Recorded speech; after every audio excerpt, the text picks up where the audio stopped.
প্রাথমিক বৃত্তির টাকা দ্বিগুণ থেকে 4 গুণ পর্যন্ত বাড়ানোর প্রস্তাব করেছে প্রাথমিক ও গণশিক্ষা মন্ত্রণালয়। এ প্রস্তাব অর্থ মন্ত্রণালয় থেকে অনুমোদন হলে বাড়তি হারে বৃত্তির টাকা পাবে শিক্ষার্থীরা। এটি আগামী 2026 সালের বৃত্তি পরীক্ষার্থীদের ক্ষেত্রে কার্যকর হতে পারে।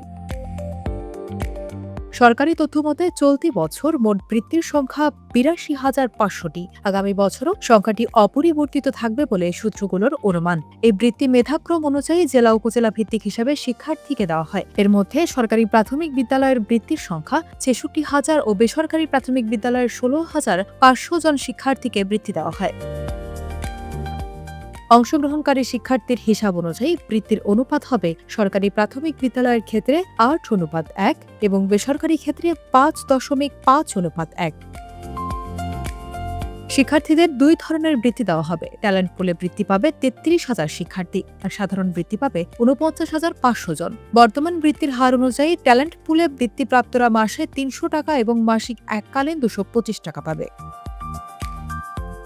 অন্যদিকে সাধারণ বৃত্তিপ্রাপ্তরা মাসিক ২২৫ টাকা ও বার্ষিক এককালীন ২২৫ টাকা পাবে। বৃত্তিপ্রাপ্ত শিক্ষার্থীরা ৫ম শ্রেণী থেকে উত্তীর্ণ হওয়ার পর পরবর্তী 2 বছর এই আর্থিক সুবিধা পাবে।